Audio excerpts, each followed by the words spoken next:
Yeah, I thought we'd go over this KitchenAid stand mixer that my wife and I have had for over 10 years. This thing is built like a tank, still running great. No real issues with it except some basic maintenance that you got to do every couple years.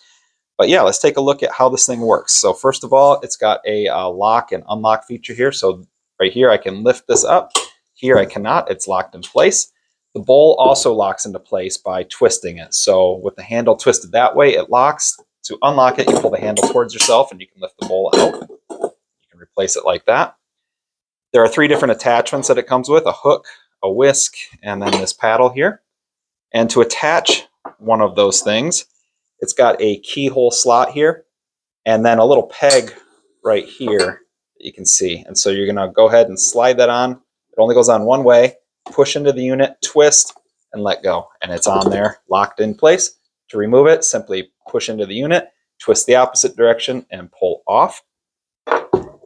When it's locked in place, you want to be able to engage the different speeds. It's got stir, which is the slowest, then 2, 4, 6, 8, 10. The cord has the 3 prongs, so it's the 2 prongs with the ground prong, if that matters to you.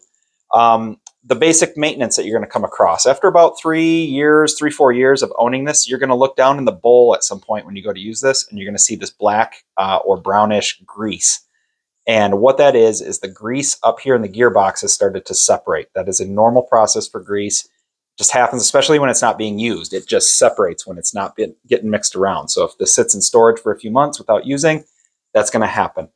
Now what you need to do, it's really simple. There's just a couple screws. You can find it online how to take care of this.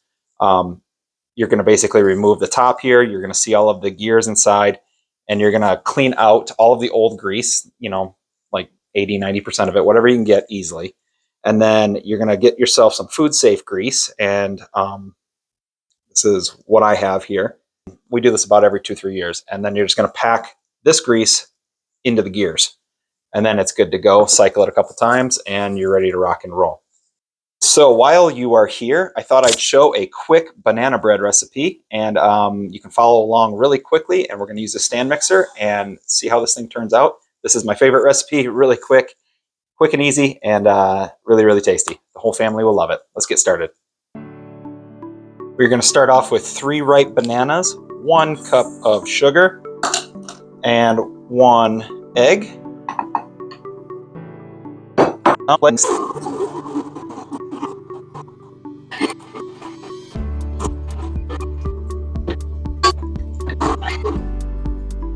Once that is done, we're going to add our dry ingredients, which is going to be 1.5 cups of flour, 1 teaspoon of salt, and 1 teaspoon of baking powder.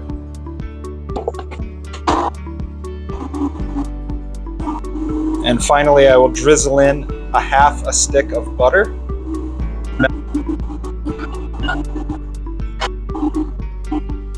Then I like to just push down any of the flour from the sides into the mix that kind of got knocked up.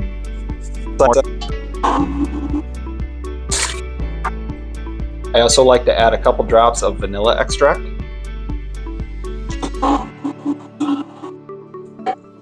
Now I'm going to make 8 mini loaves instead of 1 big loaf. So you need to take a mini loaf pan and spray it with a flour-based spray here. Or if you want to make 1 big loaf, you can do that as well. The times that you're going to put it in the oven, you're going to preheat the oven to 350 degrees. The mini loaves will be ready in 25 minutes, and a whole loaf will be ready in about 60 to 65 minutes. You want to keep checking your bread to see how it's coming along.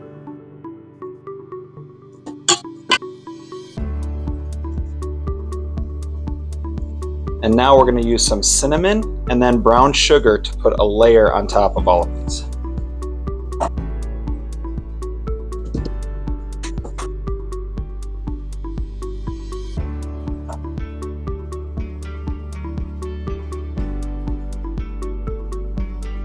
And once it's ready like this, we go ahead and throw it in the oven at 350 degrees for 25 minutes.